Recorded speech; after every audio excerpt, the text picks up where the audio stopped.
तो स्टार्ट यहाँ से करते हैं। आपको पता है डेरिवेटिव ऑफ साइन एक्स क्या होता है,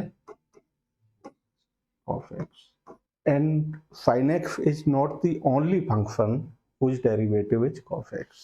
फॉर एग्जांपल, अगर मैं साइन एक्स में कुछ ऐड कर दूं, any constant, it could be 1 2 root 3 pi anything, तब भी बिकॉज कांस्टेंट का डेरिवेटिव 0 होता है, इफेक्टिवली आपको कितना मिलेगा, कॉस एक्स।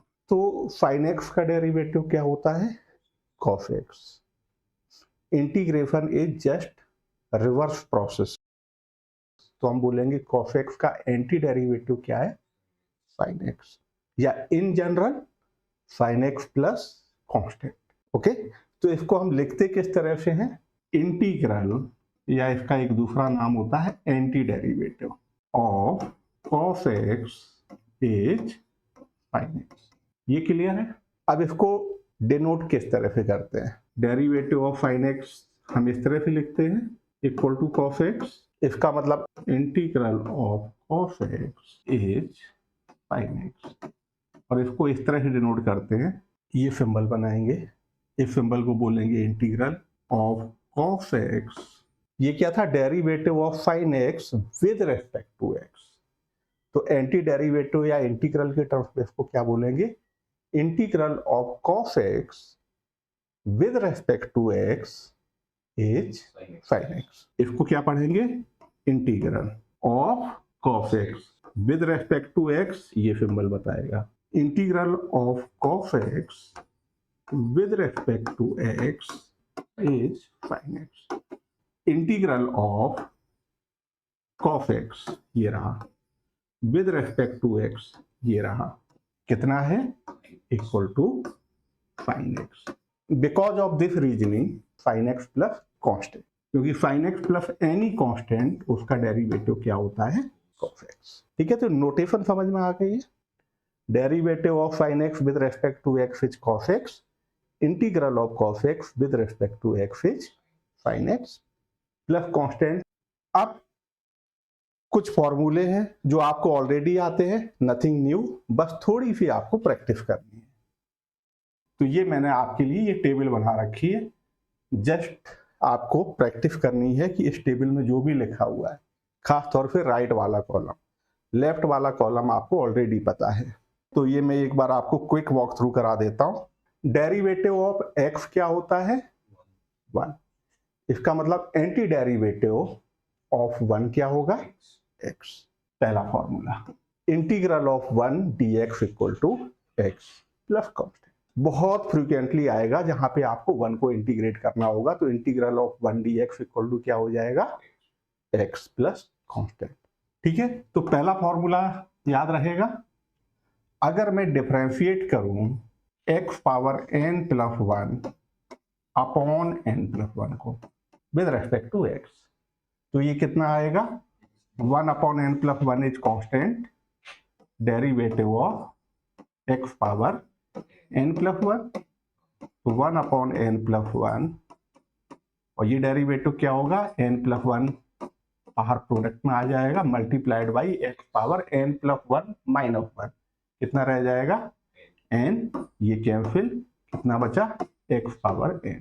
तो derivative of x power n plus 1 upon n plus 1 with respect to x कितना होता है, x पावर n। इसका मतलब integral of x power n with respect to x कितना हो जाएगा, x power n plus 1 upon n plus 1 plus constant.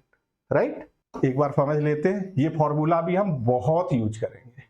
Okay, जैसे मैं ये कहूं integral of x power 3 dx कितना होगा, x power 4/4। Integral of x power 1/2 कितना होगा, x power 1/2 plus 1 upon 1/2 plus 1। अब चलते हैं थर्ड फॉर्मूले पे। साइन एक्स का डेरिवेटिव क्या होता है, कॉस एक्स। इसका मतलब कॉस एक्स का एंटी डेरिवेटिव या इंटीग्रल क्या होगा, साइन एक्स। कॉस एक्स का डेरिवेटिव क्या होता है, minus sine x. Minus sine x का इंटीग्रल होगा कॉस एक्स, साइन एक्स का हो जाएगा माइनस कॉस। ओके, तो आप यहां से ऐसे भी कह सकते थे, derivative of minus cos x कितना होता है, साइन एक्स। इसका मतलब इंटीग्रल ऑफ साइन एक्स क्या हो जाएगा, माइनस कॉस एक्स। क्लियर है? डेरिवेटिव ऑफ टेन एक्स क्या होता है, सेक स्क्वायर एक्स। इसका मतलब integral of sec square x क्या हो जाएगा, tan x. Okay, derivative of sine x is cos x, derivative of cos x is minus sine x, derivative of tan x क्या होता है, sec square x, derivative of cot x क्या होता है, minus cosec square x, derivative of sec X क्या होता है, sec X tan X, correct. And derivative of cosec X क्या होता है, minus cosec X cot X. Letter C से जितने भी स्टार्ट होते हैं उनका डेरिवेटिव निगेटिव होता है। अब इन्हीं फॉर्मूलाज को हम कह सकते हैं, derivative of minus cos x is sine x, derivative of minus cot x is, derivative of minus cosec x is, anti derivative के टर्म्स में क्या हो जाएगा, ये आपके रहे टेन कॉट सेक कॉसेक। तो डेरिवेटिव के फॉर्मूले अगर आपको याद है, ये यहां तक आपको इजीली याद बने रहेंगे, लेकिन थोड़ी प्रैक्टिस करनी पड़ेगी। अब चलते हैं, what is derivative of sine inverse x, 1 upon root 1 minus x square. इसका मतलब integral of 1 upon root 1 minus x square, ये रहा। What is derivative of cos inverse x, minus 1 upon root 1 minus x square. इस minus को इधर adjust कर लो, तो integral of 1 upon root 1 minus x square को आप माइनस कॉस इनवर्स एक्स लिख सकते हो, या फिर ऊपर से साइन इनवर्स एक्स भी लिख सकते हो।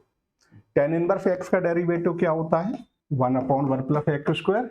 इसका मतलब 1 अपॉन 1 प्लस एक्स स्क्वायर का इंटीग्रल क्या होगा, tan inverse x. e to the power x का derivative e to the power x, तो e पावर x का integral e to the power x। Constant सभी में लिखना है। log x का डेरिवेटिव तो 1/x का इंटीग्रल, ठीक है, ये भी बहुत यूज होगा, ठीक है। तो 1 अपॉन x का इंटीग्रल log x।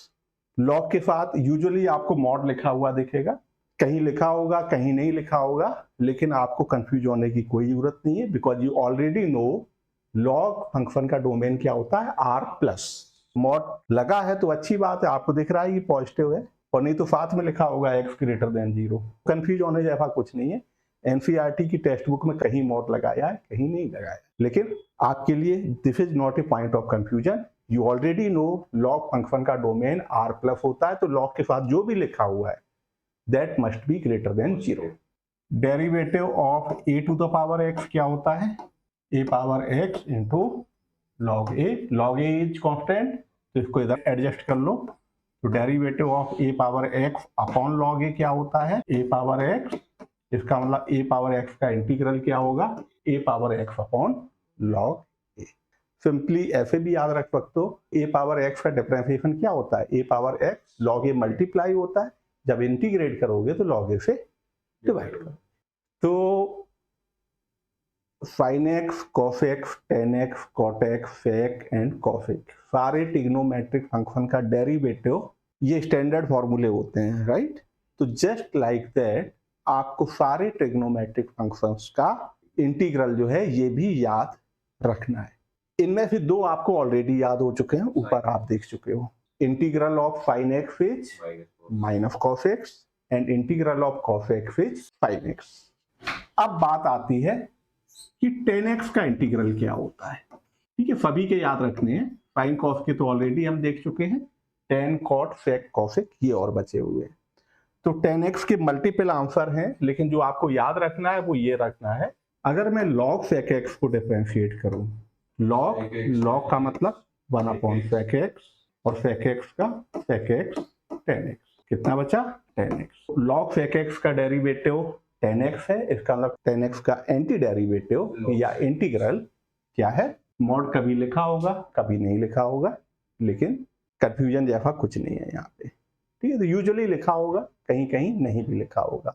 अगर मैं log sin x को डिफरेंशिएट करूं तो मुझे क्या मिलेगा, log का मतलब 1 अपॉन sin x और फिर sin x का derivative cos x, cos upon sin cot x। इसका मतलब cot x का इंटीग्रल क्या होगा, log sin x। ये रहा। पांचवा और छठवां ये थोड़े से ट्रिकी हैं, प्रूफ मैं बताऊंगा आपको, लेकिन पहले ये याद भी रहना चाहिए। जैसा मैंने बताया था कि लॉग फंक्शन बहुत ज्यादा आएगा इंटीग्रेशन में, और यहाँ भी आप देख रहे हो कि साइन एंड कॉस के इंटीग्रल के अलावा रिमेनिंग 4 में क्या आ रहा है, लॉग। इनको कैसे याद रखना है, ध्यान से देखना, इजीली याद रहेंगे। तो इतना तो याद हो ही जाएगा कि sec x and cosec x की इंटीग्रल में भी लॉग आएगा, क्योंकि मैंने बताया साइन एंड कॉस को छोड़ के रिमेनिंग 4 में लॉग आता है। तो sec x का इंटीग्रल कैसे याद रखना है, cosec x का इंटीग्रल कैसे याद रखना है, ये देख लेते हैं। तो पहले मुझे डेरिवेटिव बताओ जरा, क्या होता है sec x का? It is positive sec x tan x, right? And derivative of cosec x क्या होता है? It is negative cosec x cot x। तो जब इंटीग्रल की बात आए, sec x का इंटीग्रल क्या होगा? लॉग तो लिखना ही है। cosec का इंटीग्रल क्या होगा? लॉग तो लिखना ही है। जब आप sec x का इंटीग्रेशन लिखने जाओ तो sec x का डेरिवेटिव याद करो क्या होता है, पॉजिटिव में। तो इस प्लस को उठा के बीच में फिट कर देना है, तो ये क्या दिखेगा? sec x plus tan x। और जब cosec x का इंटीग्रल लिखने जाओ, cosec x का डेरिवेटिव याद करो क्या होता है। तो जब इंटीग्रल लिखने आओ, इस माइनस को उठा के बीच में फिट कर देना है, तो ये क्या हो जाएगा?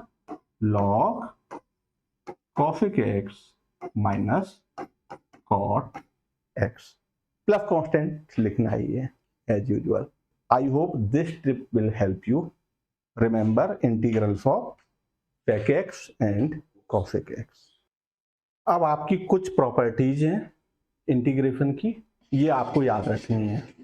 जैसे आपने पढ़ा था derivative of f x plus g x क्या होता है?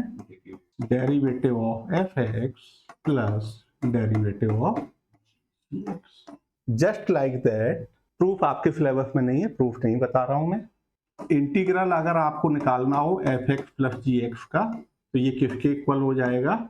Integral of f x plus integral of g x. पहली प्रॉपर्टी ये है। इसको किस तरह से अप्लाई करेंगे एक बार समझ लो। जैसे मुझे निकालना है integral of x plus sine x का, तो आप कैसे इंटीग्रेट करोगे? ये हो जाएगा आपका integral of x D x plus integral of sine x D x. X का इंटीग्रल क्या हो जाएगा? X square upon 2 and sine x का इंटीग्रल क्या हो जाएगा? माइनस कॉस एक्स और प्लस कांस्टेंट ऑफ इंटीग्रेशन। ठीक है, ये प्रॉपर्टी समझ में आ गई। और दूसरी प्रॉपर्टी जो आपको याद रखनी है वो ये, जैसे आपको पता था derivative of any constant into f x क्या होता है?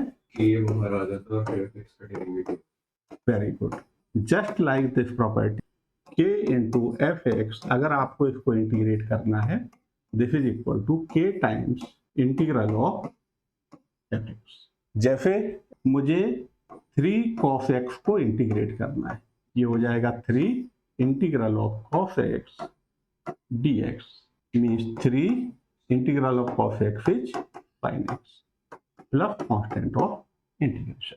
दूसरी प्रॉपर्टी ये है। और तीसरी प्रॉपर्टी ये है कि इन दोनों को कंबाइन कर दो, तो ये किस तरह से काम करेगी? जैसे integral of a f x plus b g x dx क्या हो जाएगा? a times integral of f x dx plus b times integral of gx dx। तो ये आपकी ये वाली प्रॉपर्टी हो जाती है।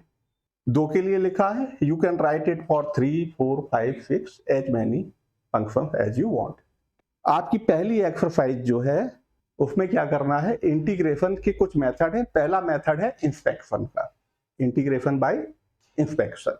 तो इंस्पेक्शन वाला मेथड किस तरह से काम करता है? फॉर एग्जाम्पल, जैसे मुझे ये निकालना है इंटीग्रल ऑफ cos 2x क्या होता है, तो आइडिया इज आप इंस्पेक्ट करोगे cos 2x किसके डेरिवेटिव में आएगा? sin 2x के डेरिवेटिव में आएगा। तो आप इस तरह से इंस्पेक्ट कर सकते हो कि डेरिवेटिव ऑफ sin 2x क्या होता है? cos 2x एंड 2x का डेरिवेटिव 2। इसका मतलब cos 2x का इंटीग्रल क्या रहेगा? sin 2x upon 2। तो आप लिख दोगे sin 2x अपॉन। तो फर्स्ट एक्सरसाइज आपकी इसी तरह की है जहां पे आपको बस गैस करना है। ठीक है, तो क्विक वॉक थ्रू कर लेते हैं प्रॉब्लम्स पे। कौन सा मेथड है? Method of inspection. इनसे सॉल्व करना है इनको। sin 2x कब आएगा? जब cos 2x को डिफरेंशिएट करेंगे। अगर हम मैं cos 2x को डिफरेंशिएट करूं तो ये आएगा -2 sin 2x। इसका मतलब sin 2x का इंटीग्रेशन क्या हो गया? -1/2 और 2x, तो ये कितना आ जाएगा -1/2 cos 2x। चेक करना है, जल्दी फिर डिफरेंशिएट कर दो, चेक करो आपको sin 2x मिल रहा है कि नहीं मिल रहा है, इसका मतलब योर आंसर इज करेक्ट।